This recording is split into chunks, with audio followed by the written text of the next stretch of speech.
On the epidemic of opioid use. This is my audience: Chelsea, Hey. Gavin, Callie, Aaliyah, and Jennifer. Okay. Discuss an epidemic that has emerged in America, the opioid epidemic, with Georgia ranking 11th of the 50 states with the most opioid dependency and opiate-related death. Drug use has been an issue for as long as man has walked this earth, and today it affects all walks of life, poor to rich, affecting the user and anyone connected closely to the individual. But what makes the use of opiates an epidemic is the astonishing rise in its occurrence over the past decade. From year 2000 to 2015, the rate of opioid-related death has increased 200%, according to the Substance Abuse Research Alliance, better known as SARA. This is on average 90 people a day dying from opioid overdose. Over the next few minutes, I will go into detail on the severity of the issue America is facing today. I will explain why this has occurred and what is currently being done to alleviate the problem as well as to prevent it from reoccurring. But first, I'm going to explain exactly what an opiate is and with the help of Sarah's research article. Prescription opioids and heroin epidemic. An opioid comes in three forms: natural, which is derived from the poppy plant, which is morphine and heroin falling within this category. Then there's semi-synthetic, hydrocodone and oxycodone, which are your usual take-home prescriptions. And finally, synthetic, which is fentanyl, usually administered in hospital settings or taken home as a patch, and methadone, which is infamously known as the alternative to previously mentioned and is administered at clinics in the hopes that the individual will reduce and eventually stop the use of opioids altogether. This drug is to be the transition from heavy opioid use to no use in efforts to alleviate physical withdrawal that the patient will endure. Opioids are a class of drugs that act on the body's opioid receptors, specifically the mu receptors, and they block the transition of pain within our body's nervous system. And at the same time, they trigger the release of dopamine, which is a neurotransmitter responsible for our body's pleasure and reward system. Upon its release, it ignites the feeling of euphoria, which is why opioids are commonly abused. One of the major side effects of opioids that contribute to the overdose epidemic is the respiratory depression. Another serious side effect is dependence. After repeated use, the body becomes tolerant of the drug's effects and physical and mental dependence occur. This is the reason an individual would take in more of the drug to get the same euphoric feeling that they received in the beginning of their drug use. This phenomenon makes the individual more susceptible to overdose, as it is easy to miscalculate just how much more their body needs to achieve that same state of euphoria. Once dependent on the drug, the individual cannot abruptly stop taking it without enduring the following side effects: agitation, anxiety, muscle and bone pain, insomnia, vomiting, and diarrhea, which is why so many individuals prolong their drug use and why treatment facilities should be in place to safely get the person through withdrawal. Now that we understand what opioids are, let's discuss the accessibility to it and why it has contributed to the epidemic.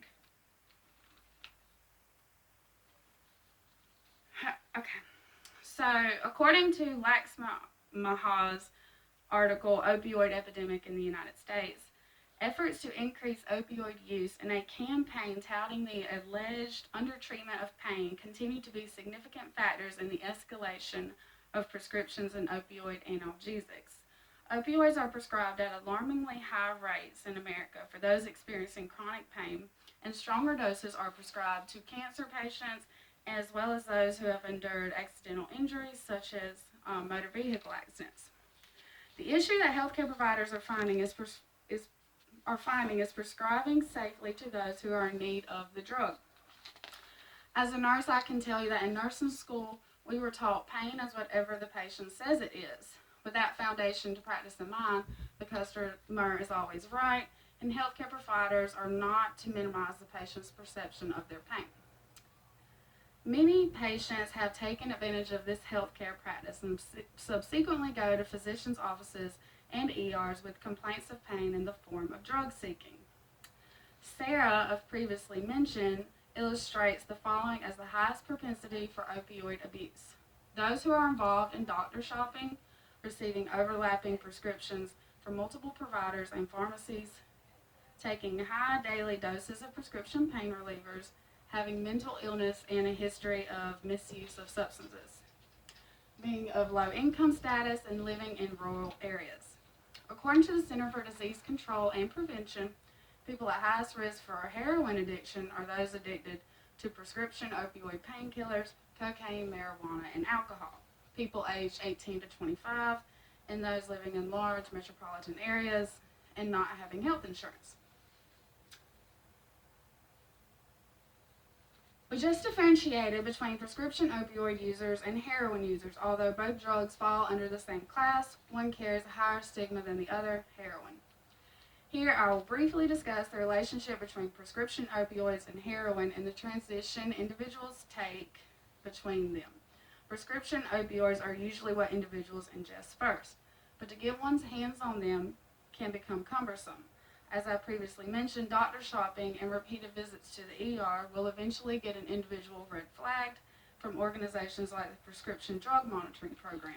And buying these drugs on the streets tack on a heavy fee. According to Sarah Mars' article, Every Never I Have Ever Said Came True, Transitions from Opioid Pills to Heroin Injecting, she interviewed a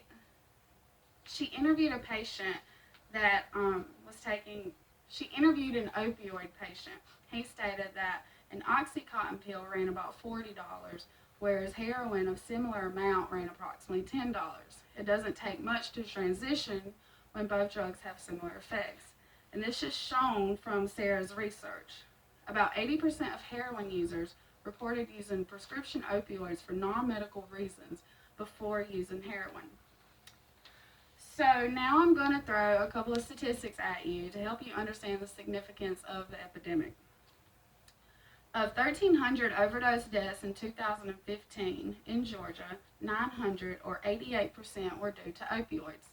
The state experienced a statistically significant 10.2 increase in overdose death from 2013 to 14 and a tripling overdose death from 1999 to 2013. Even more alarming, recent data from the Georgia Department of Public Health indicated that deaths related to drug overdose surpassed deaths related to motor vehicle crashes in 2014. The economic burden of prescription opioid overdose, misuse, and disorders in the U.S. is estimated at $78.5 billion in 2013. And some estimates indicate that healthcare costs associated with opioid misuse in Georgia have increased 80% since 2007. Now that we understand just how serious the problem is, what is being done to stop it? According to Sarah, Congress has enacted 3 forms of legislation. The Mental Health Parity and Equity Addictions Act of 2008 and the Patient Protection and Affordability Care Act of 2010, which give people greater access to substance abuse treatment. And finally, of most significance, in 2016, the Comprehensive Addiction and Recovery Act, enacted through Obama. This one had the greatest effect undertaken by Congress to address the opioid epidemic. It authorizes $181 million each year in the new funding to fight this epidemic over the next 10 years. Its strategy entails expanding prevention and education efforts while also promoting recovery and treatment. In detail, it will target 7 key areas to minimize the national issue. First, it will focus on education and prevention. Second, it will expand the availability of the drug Narcan to law enforcement agencies and other first responders in the reversal of overdose in order to save lives. Third, it will work with incarcerated individuals so that they are able to get the treatment that they deserve. It will also launch a medication-assisted treatment program, which entails that everyone misusing opioids should have access to the full range of treatment services, including medically managed detox, withdrawal management, behavior therapy, medications, and recovery support services. And finally, the Act encompasses strengthening the prescription drug monitoring program to help states monitor and track prescription drug diversion. So far, we have discussed the incidence of opioid abuse in the U.S., with Georgia specifically, and the astonishing number of deaths that are associated with it.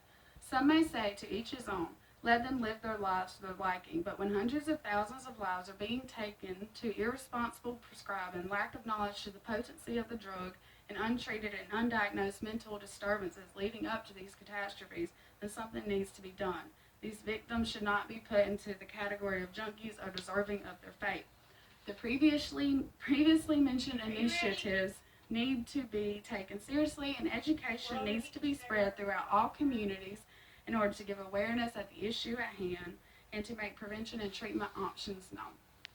The end.